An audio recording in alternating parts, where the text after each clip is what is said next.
Jones. We'll jump straight into it. Football's off to a very good start this season at 4-2 overall. Impressive road win at Arkansas State over the weekend by a score of 38-10. But at the halfway point of the season, what has stood out to you so far about the team? I'll tell you this, the leadership that has been really demonstrated from our coaches, our head coach, as well as our team. To be able to come back in certain games and really be able to, first off, to play this season is simply outstanding. Be able to bring back our student athletes June 1st and then August 1st for them to get out there and publicly state on social media that they wanted to play. And for us to be able to go down this road right now, sitting at 4-2 and second in the Sun Belt East right now. And so the resiliency of our student athletes is simply outstanding. We've had injuries.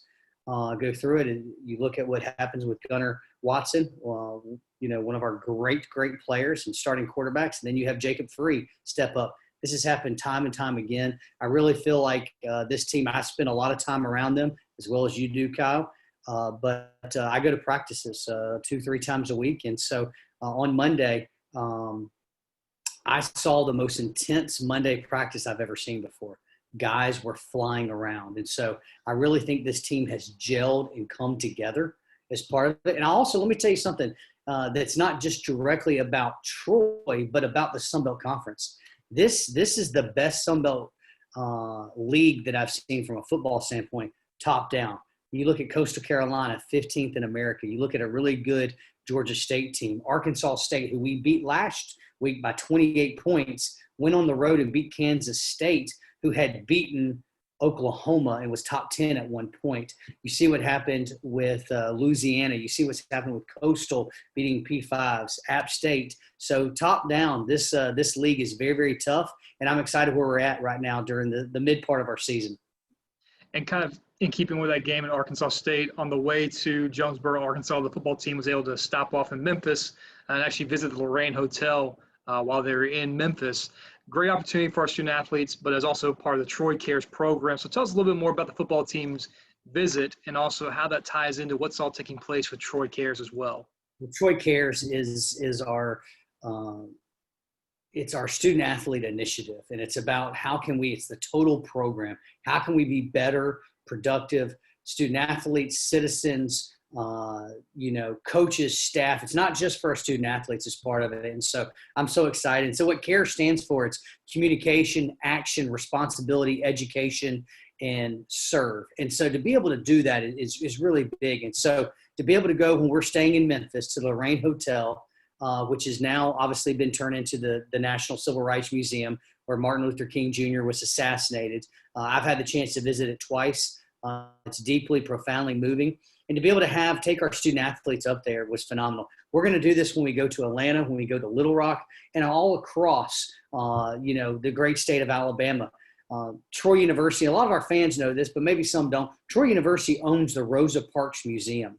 And so to be able to go up there and be immersed in civil rights education, being immersed in the movement of it, that's what Troy University stands for. And I am so privileged and proud to be able to work side by side with our student athletes and our SAC group that came up with this program as part of it. And so this is real life experience. And so we talk about the W4, winning in the classroom, winning on the community, winning on the playing field, and winning in the stands. And this really is part of that community aspect.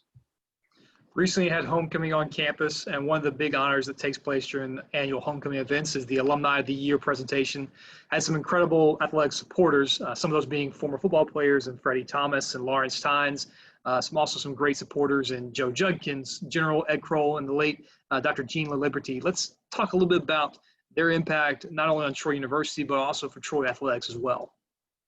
I'll tell you this, homecoming, I think homecoming is the best day of the fall. I think homecoming week is the best week of the year. And so it's always come home for homecoming. A little bit different this year with COVID-19, but to be able to honor these 5 amazing individuals. And obviously Dr. Liberty was not able to be here. She passed away very unexpectedly this summer. Went to her funeral. Her impact will always be measured. But I will tell you this, I know each one that went in very personally. And, we had General Kroll came and actually spoke to our team as he spent so much time in the Air Force, stationed in Montgomery, as well as across the nation and then overseas as well. He came and spoke to our team about what it meant to be a Troy Trojan and what we stand for. And Freddie Thomas, who hopefully we can get into the College Football Hall of Fame, and Lawrence Tynes, hopefully, Super Bowl winner that actually had a video for us on the video board, was not able to come from Missouri over as part of it. And so just a really, really great time. And then Joe Judkins, a great supporter of ours. I was able to have brunch with him and Freddie before during the Alumni Association banquet. And so I'm so proud and honored for these individuals to represent Troy University with this great bestowed honor that they had. Kind of in keeping and talking about those who represent Troy University, we've talked about return to games in the past, but one person people may not be familiar with in terms of who's been really involved with that, not just here at Troy, but on a national landscape, is Troy's team orthopedist, Dr. Jeffrey Dugas. Can you tell us a little bit more so our fans can know more about what Dr. Dugas really took on to make sure that this took place, not just for Troy, but for all of intercollegiate athletics? There were two people that were so centralized, so important to Troy University, as well as to the Sun Belt Conference, of getting us back to play. That's First Chancellor Jack Hawkins Jr., been here 31 years, and his legacy, his leadership is just extraordinary. And so he really led the charge from the CEOs, and he was adamant. We want to play. If we can find a way to play safely and healthy, we're going to play. And so to be able to have a boss and to be able to work with him hand in hand on that is simply outstanding. And so I so much appreciate his leadership and vision, as well as not just for athletics, but for the university as well, to see that we're open and we're able to have students on campus, be able to have homecoming, be able to have these events and do it in a safe way is just outstanding. And so, so much credit and kudos go to Chancellor Hawkins. And then Dr. Dugas. Dr. Dugas sits on, and a lot of people don't know this, he's our team orthopedist. He also runs the James Andrews Institute up in Birmingham. He's been with our football team for almost 20 years now. He also took on the responsibility of being chairman of the COVID-19 Sun Belt Conference Committee. And they're the ones that come up with all of the policies, procedures that we need to follow from a testing standpoint to a rule standpoint as part of this. And so he volunteered his time to do that. But also something people, again, probably don't know is Dr. Dugas sits on the medical council for the NCAA. He's one of 5 doctors. He is the #1 team orthopedist, I believe, in the nation. And so his expertise, not just from a medical standpoint, but also being able to give me insights as well as Troy University from the NCAA as well as from the Sun Belt Conference. He was just as instrumental as Chancellor Hawkins with us being able to come back and play. His leadership is so paramount for what we're doing. And what's great about it, it's just like with Chancellor Hawkins, the leadership extends past Troy University. It's about the Sun Belt Conference, and you've seen that. We just talked about the play and how great our teams are doing right now. Sun Belt Conference brand has never been higher, has never been hotter, and it's because we decided to play sometimes 2 months before other conferences. We were able to be on national TV, and everybody's starting to realize what the Sun Belt Conference level of play is. And I will tell you this, it would not have happened without these 2 great individuals being able to get us on the gridiron. Talking about the Sun Belt Conference as well, too. Basketball season's right around the corner. We're anxiously looking forward to the tip-off of those seasons for men's and women's basketball in November. A little bit of a different look when it comes to the Sun Belt schedule this year. The fans are going to see games moving to Friday and Saturday, playing the same opponent on those nights as well, too. There, let's talk a little bit about what that schedule is going to look like, the reasoning for that as well, too, as we create this bubble around our teams for basketball. Well, really, going back to the COVID-19 panel for the Sun Belt Conference, we looked nationally, and I'll be honest, we announced this about 2 weeks ago as part of it, and I believe Conference USA has just announced you're going to start seeing other conferences go through this as well. And so it's a Friday, Saturday. We're able to create a bubble. We're going to test our student athletes with a PCR test, which is the gold standard of COVID-19 3 times during the week. But we're going to play Friday, every Friday at 6 p.m., whether it's men or women's. And then on Saturday, we're going to play every Saturday at 4 p.m. And it's going to be the same team. It's going to eliminate a lot of travel and a lot of headache. You don't want to be able to have to test on the road. You want to be able to test in a nice confined lab. And so this allows us to know that our officials, as well as our game personnel, staff, coaches, and student athletes are going to be safe. This also mimics what you do in a conference tournament and almost what you do during the NCAA, where you don't have a ton of rest. And so I really think it's going to benefit our team. I'm so excited about our schedule as well at a conference. Women's basketball goes to Mississippi State. Men's basketball plays at Auburn, at Wake Forest, goes up into an MTE, where we're actually playing against Western Carolina as well as UNCW. We play Sanford. Sanford comes here. We go to North Alabama. Our women's basketball team over Thanksgiving break goes to Hattiesburg, Mississippi. So we're playing some tough competition, and I'm excited to be able to be talking about basketball because 4 months ago, we were just trying to get football season up and started. We've already have volleyball. Our volleyball team's doing great. Soccer is obviously in our conference tournament. Cross country just finished fourth, the women's cross country team, highest we've ever had. So we're really trying to seize this opportunity that we've been given. And that whole schedule can be found online at TroyTrojans.com. If you've not had a chance to see that, you can also buy season tickets. Tickets are on sale right now for TroyTrojans.com/tickets. But another thing that's on sale right now as well, too, is a new event for us as well. The inaugural basketball tip-off banquet will be taking place on Friday, November 20th at Trojan Arena, the night before football takes on Middle Tennessee. Tickets are on sale right now. Those proceeds go to benefit the men's and women's basketball programs here. But let's talk a little bit more about this special evening, what that represents for the men's and women's basketball teams as we prepare to tip off the basketball season. Well, I've been here 4 years, and I've seen how amazing our football appreciation night, our drawdown, and how much everyone just has a great time with it. And so the thought is, hey, let's celebrate our men's and women's basketball teams. Let's celebrate them in a way that's befitting of them. But then also, here's a way for us to bring in our community and really be able to highlight them and make them part of it in a very nice, easy setting on Trojan Arena. So it's really, you think about the Hall of Fame, it's going to be that type of nice, maybe not that formal, but then it's as much fun as the drawdown is. And so, and also, all the proceeds are going to be split evenly between men's and women's basketball. And so we've had a huge response, sold well over 200 tickets already for this event. And so, again, fans can purchase it. I believe a table is $450. You can also purchase individual. But we're going to be able to – we're going to introduce our men's and women's basketball team. We have highlight videos. Coach Cross is going to be having an interview. Shanda Rigby is going to be having an interview. We're going to have a fashion show where actually the fans get to vote on, if I'm not mistaken, which uniform they're going to get to wear the first game as part of it. And so there's a lot of fun things. This will be the only time that you're able to get a commemorative poster. It's going to be signed by the student athletes as well. So it's going to be a fun night, and I really encourage everyone to be there. I was excited. I actually bought a table for my family, so we'll be there, and come join us. Looking forward to it. Again, that's on Friday, November 20th at Trojan Arena. Tickets can be purchased online at TroyTrojans.com/tickets. Same thing for basketball season tickets as well. We're wrapping up some of the fall seasons right now.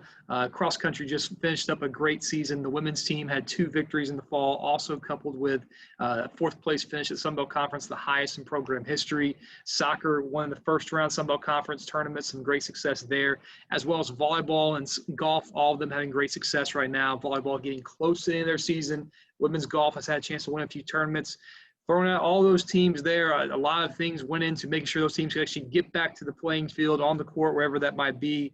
Talk about just the effort that's gone in from the student athletes and the coaches for all those teams there. I think the buzzword this year, and you know it, Kyle, just as well, everybody has to be flexible. And the Sun Belt Conference said, we're going to play. And when we decided to play, we weren't going to just play football. You see some of the other conferences, I believe the American as well as Conference USA, they're not playing their fall sports. They moved everything to the spring. We decided to continue to play in the fall. So as you talked about men's and women's golf, you talked about cross country, men's and women's cross country, soccer, volleyball. I mean, we're at full go right now. We've been hosting matches we even hosted our first cross country meet in, I believe, 4 or 5 years as part of this. Volleyball last weekend as well as this weekend. So we're excited about where we are. Our student athletes have done what we've asked them to do. They've been safe, healthy as part of it. And, I'm really pleased with how our coaches, our staff, and our student athletes have handled this pandemic and being able to continue to play, but also be able to be safe at the same time. Recently, we announced a memorial fundraiser in honor of legendary voice of Trojans, Ralph Black, who passed away earlier this year. And thanks to the incredibly generous donation from an anonymous donor, we're already halfway to that mark of $50,000 that's being raised in order to name the home radio booth at the Vet in memory of Ralph Black. Talk a little bit more about how fans can get involved with this memorial fundraiser for Ralph Black. I'll tell you this, it came out of the blue. It's been an idea of mine since he passed away and since we knew that he was critically ill. And I had a chance to meet his son in Atlanta, which is where I'm from. I was over there for Christmas maybe 3 years ago, and I was wearing a Troy baseball hat, and he was wearing a Troy baseball hat, and we were doing some late shopping for Christmas, and we looked at each other, and we had to go speak at that point. And so instantly, and Ed played baseball here, was a teammate on 2 national championship teams with Coach Mark Smart. And so to be able to honor Ralph Black, and it had been in my mind, hey, I'd like to do a campaign, but for a donor, unsolicited, to step up, anonymous donor, and give us $25,000, a matching gift to meet that minimum threshold of $50,000 to be able to name it after, I think is simply phenomenal. And it goes without stating, but we would not be here, obviously, without our amazing student athletes, but we also wouldn't be out here without our amazing donors. And so people can join and continue to make a difference by being able to name. And the room's going to be named after him in Veterans Memorial Stadium in the actual tower. It's the radio booth. And so it's going to be special once we're able to do that. We don't have a timeline set on that yet, but I know donations are coming in daily for that. And to find out more about how you can give as well, too, you can go online to TroyTrojans.com. You can also visit TroyTrojans.com/give, which is the development website as well, too, there. And as we're entering the home stretch of football season, we got 2 big home games coming up right around the corner here for us. The annual Military Appreciation Game, always bigger than just the game itself there. That'll be on Saturday, November 14th. National audience as we host number 15, Coastal Carolina at 11 a.m. We'll also have a rematch for the Battle of the Palladium as we take on Middle Tennessee for the 2nd time this season. I'll be on November 21st. But as you look at those games and what that means for Trojan Nation as well as our football team, how excited are you as well as a fan base about having these big games taking place at Veterans Memorial Stadium here in the coming weeks? It's been huge for us to go on the road, to play MTSU on national TV, to play BYU on national TV, to be able to have Texas State here on national TV, to be able to have Coastal Carolina coming up on national TV as well. It's been simply outstanding. And so this is the most we've ever been on ESPN. And again, that goes back to the decision of we wanted to play, let us play as part of it. And so I think our brand is continuing to be exposed out there as part of it. I'll also tell you, we're coming off of 3 consecutive weekends of being able to play before we went to Arkansas State. I really appreciate our fans, our student athletes, showing up, but our students, I should say, our fans, our students, the Sound of the South, our cheerleaders, made it in a great environment. Again, different protocols as part of this, and I appreciate everybody really following through on those. And so we're excited to be able to host Coastal Carolina in a week and then be able to have MTSU for the Battle of the Palladium. And tickets are on sale right now for Coastal Carolina, a limited number that is. You can go online to TroyTrojans.com/tickets. The day after that game's complete, the week of the Middle Tennessee game, we'll have another limited allotment of tickets available for Middle Tennessee as well, too. And right now, we announced a few weeks ago, I guess a few months back, the Drive to 1887 as a membership drive for the Trojan Warrior Club to support Troy student athletes. Let's talk a little bit further about how important it is for members to join the Trojan Warrior Club and what their support means to our programs here at Troy. I'll tell you this, there's so many ways that you can become involved with Troy Athletics. And so whether that's becoming a Trojan Warrior Club member, whether that's purchasing season tickets, whether that's buying officially licensed merchandise, all of that matters. Being a corporate sponsor, all of that matters. But this is about truly philanthropic donating. And so we have a little over 1,000 donors that donate annually as part of this. And so we're trying to get that almost up to 2,000 to double it in the next year. We're well on our way. We're always looking for referrals as part of this. And so I'm excited about it. We have a lot of initiatives out there. Obviously, we talked about the basketball tip-off. We just had an amazing March Smart Golf Classic last Friday over at Troy Country Club. Again, doing a lot of great fundraising engagements, getting out there with our community. But this is one way that fans can truly make an impact in our student athletes, coaches, and staff's way of things. And by giving to this, it's 100% tax deductible as well. And so we're asking every person that's an alum, that's a letter winner, to make sure, that's a fan, to make sure you want to be part of this Drive to 1887 in the Trojan Warrior Club. And again, to find out more information on that, you can go online to TroyTrojans.com/drive to 1887. Also, in our final question here for you now is winning in the classroom is a key part of the W4 approach. Troy Athletics recently won the award for the highest GPA in the Sun Belt Conference, record-setting attendance, or sorry, record-setting graduation rates as well too. Let's talk further about what this means for our program, as well as for all of our student athletes and the success they're having in the classroom and as they progress beyond Troy University as well. We always talk about the W4, but it always starts with winning in the classroom. Student becomes before athlete. To be able to have the highest GPA that we've ever had, but then to not only for Troy University athletics to have the highest internally, but for us to beat 11 other schools that went through this pandemic. And that goes to show you how amazing our academic staff is, how amazing our student athletes coaches are, but also about how Troy University in a 4-day period was able to flip from in-class learning to an online distribution model. Troy University for the last 25 years has been a pioneer of online education, and that has really helped transform our academic progress here. Because for the most part, most of our student athletes had already taken an online class, but for them to go do the diligence, for them to do the work, I couldn't be more proud of them to be their AD, because as we talk a lot about it, they are winning in the classroom. And again, fans, you can go online to TroyTrojans.com to find out more information about all these things we discussed here. Thanks so much for tuning in with us today. Thanks, Brent, for joining us for this week, for this update as we talk about what else is taking place for Troy University athletics. We look forward to seeing everybody again soon for basketball events taking place again at Troy. Basketball tip-off banquet coming up November 20th, as well as home football games coming up on the 14th and 21st. Thanks so much. We'll see you again soon.